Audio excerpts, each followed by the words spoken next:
What does it mean to learn?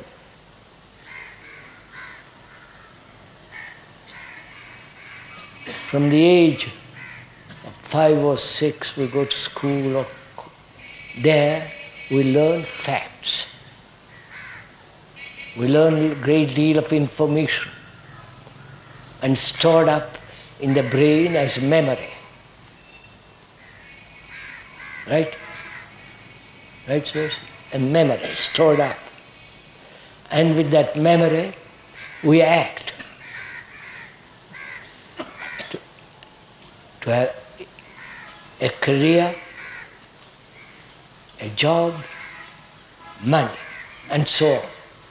We accumulate knowledge, both biological, physics, mathematics, and so on, and gather all that information from past researchers, from all the people who have gathered information, and they hand it down to us from generation to generation, and that is stored up in the brain. And that's what we call learning. Learning, gathering information, gathering what other people have said about God, about heaven, about how you should live, how you should not live, what is right, and so on. Gathered all that and stored up in our brains. And that's called knowledge. That's one way of learning.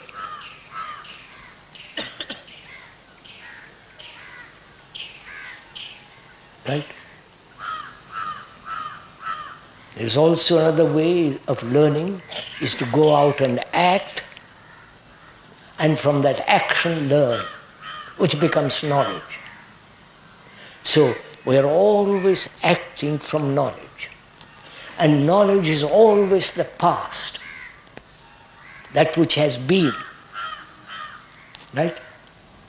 That's what is called learning. Learning from other people's experience, from your own experience, from the habit, the custom of tradition handed down from generation to generation is stored up in the brain. Our brains are very, very, very old. And that is generally called learning. So we are acting with knowledge which is the past. Right? Please see this. Because we are going to investigate into what is learning. There is another way of learning, which is not the accumulation of knowledge, which I'm going to explain presently. But first we must understand very clearly where knowledge is absolutely essential to drive a car, to do anything, to speak a language, to know where your house is. So knowledge is essential. But knowledge is always in the past. So we are living in the past. Right? And there is another way of learning, which is not the accumulation of knowledge.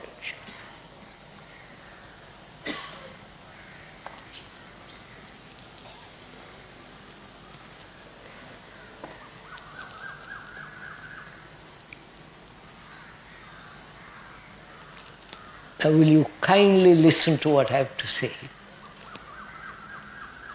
Listen. Don't agree or disagree. Don't accept or deny. Just listen to, as you listen to that bird.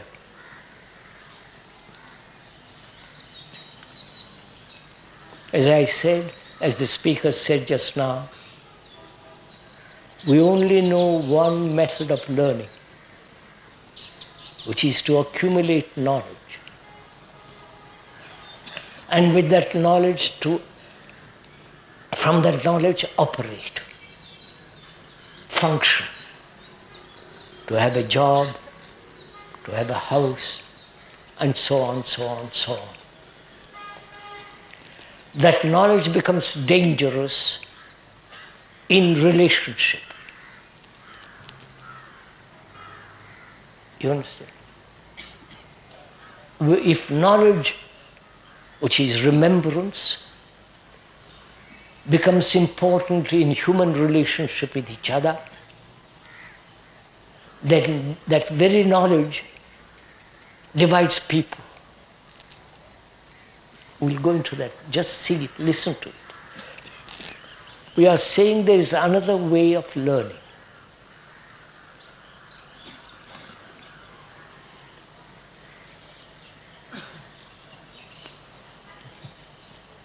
Shall I go on? Bene.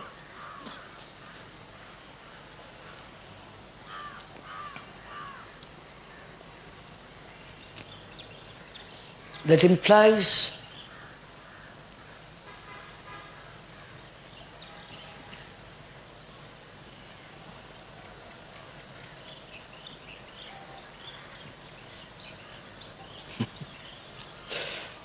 I'm not trying to be clever, making you impatient, but I want to communicate it so that you really understand it. That you understand it not only with your brain, but also intellectually, and also with your heart. You understand? With your mind, with your brain, and the quality of the brain that listens, and the intellectual capacity to reason logically, sanely, and also to have this quality of affection, care, love.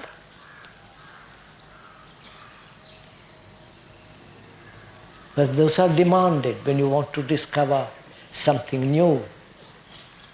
You understand? When you want to find out something totally new, there must be complete harmony.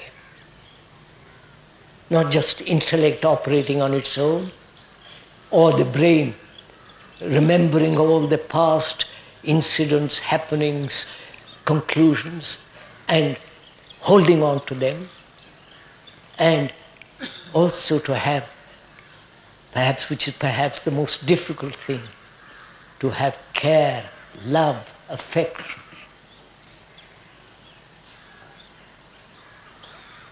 So, we're going to find out together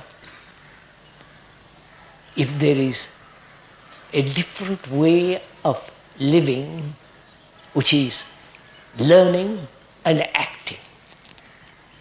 Just see the difference between what I am going to say and what we generally do. We accumulate knowledge, and from that knowledge act. There is a time interval, please listen, there is a time interval between the idea and the action. Right? You are following all this? Monsieur? Huh? That is, there is the ideal, and you are trying to put that ideal into action. So there is a gap between the principle, the ideal, the belief, and the actuality. Right? Huh? Now we are saying the interval of time between the ideal and action is non-existent. It's going to be a little difficult. Please give your attention if you are interested in it. If you are not, carry on your own way.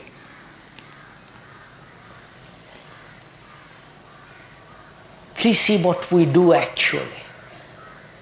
We conceive an idea and try to put that idea into action. So there is a time interval, a gap between idea and action. This is clear, right? Would you disagree with that? Now we are saying there is a way of acting, there is a way of learning in which there is no time interval, and therefore the learning is acting, not acting from previous knowledge. I'm going to explain it. Go slowly. First, I want to establish communication between us. This is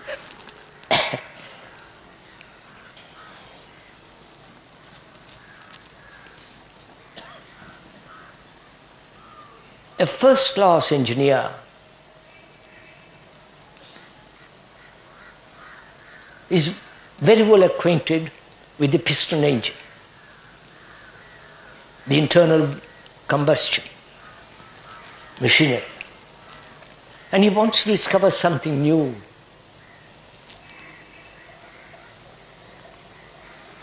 Naturally, the brain is full of what he has learned, full of the knowledge of the combustion engine, right? And if you want to discover something totally new, he must put that aside. He must have a mind that is free to observe, to listen, to grasp as something that may be just there.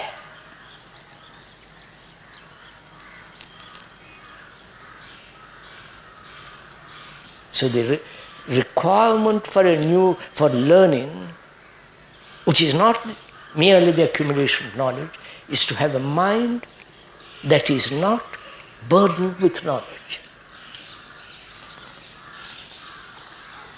And all our brains are burdened with knowledge. Just see the fact.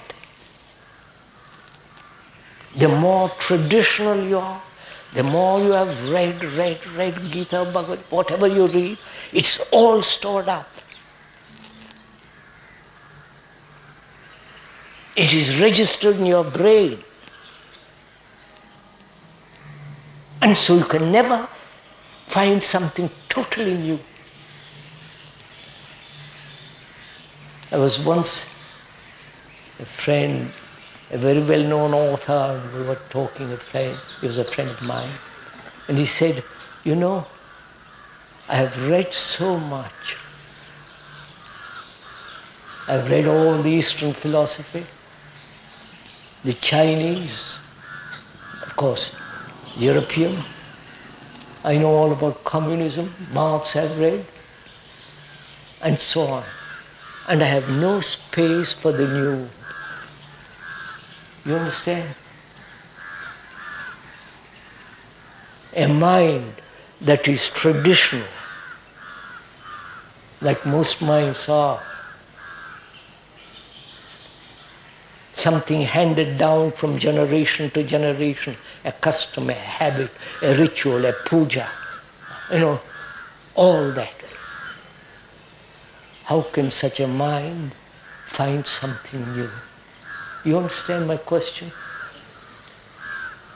Therefore, to find something, to find a way of learning which is not accumulation of knowledge, the other must be put aside completely.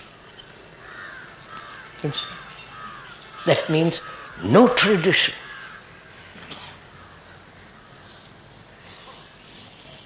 Are you willing to do that? No, sir. But tradition is very comforting. Caught in a routine, like a machine, you go on and on and on and on.